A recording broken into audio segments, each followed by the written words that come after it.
एक नहायत सरसब्ज और शादाब मैदान में घने दरख्तों के दरमियान चीवंटियों का एक खूबसूरत सा गांव आबाद था। इस गांव में एक नहायत मेहनती और समझदार चीवंटी रहती थी जिसका नाम मन्नू था। मन्नू रोजाना सुबह सूरज निकलने से पहले उठ जाती, साफ सफाई करती, खुराक जमा करती और साथ साथ अपने कमजोर पड़ोसी चीवंटियों की मदद भी करती। उसका ईमान था कि मेहनत कभी रायगा नहीं जाती। मन्नू का एक करीबी दोस्त भी था जिसका नाम चिकू था।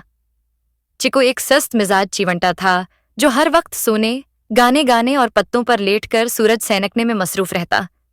जब मन्नू दिन भर मेहनत करके खाने के दाने और बीज जमा करती, चिकू हंसता और कहता, मन्नू, अभी तो गर्मियों के दिन हैं, मजे करो, सर्दियों में देखा जाएगा। मन्नू मुस्कुराकर नरमी से कहती, चिकू, वक्त बदलते देर नहीं लगती, हमें आने वाले दिनों की फिक्र करनी चाहिए। सर्दी का मौसम सख्त होता है, खुराक मिलना मुश्किल हो जाता है। चिकू उसकी बातों पर तवज्जो न देता और अपना आराम जारी रखता। यूं महीने गुजरते गए, गर्मी की रोशनी कम होने लगी और खिज़ां आ गई। दरख्तों के पत्ते झड़ने लगे, हवाएं ठंडी हो गईं। मन्नू ने खूब मेहनत करके अपनी बल में अनाज, बीज और खशक फल भर लिए थे।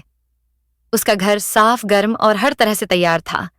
फिर अचानक सख्त सर्दियां आ गईं। बर्फबारी ने पूरे मैदान को सफेद चादर में लपेट लिया। चिको का बल खाली और ठंडा था। न खाने को कुछ था, न गर्मी का कोई इंतजाम।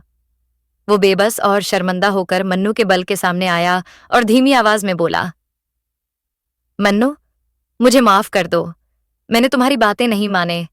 अब मुझे समझ आया कि तुम दरस्त थीं। क्या तुम मेरी मदद कर सकती हो? मन्नू ने दरवाजा खोला, चिकू को अंदर बुलाया, उसे कंबल दिया, गर्म सौंप पिलाया और मुस्कुरा कर बोली, दोस्ती का मतलब है एक दूसरे का साथ देना, लेकिन वादा करो कि आइंदा तुम भी मेहनत करोगे। चिकू की आंखों में आंसू थे। उसने सर हिलाकर वादा किया, मैं सीख गया हूं मन्नू, अब मैं भी तुम्हारी तरह मेहनती बनूंगा। इन दोनों ने सर्दी के दिनों में खूब मजे किए, कहानियां सुनाई, खाना बांटा और खुशी खुशी रहने लगे।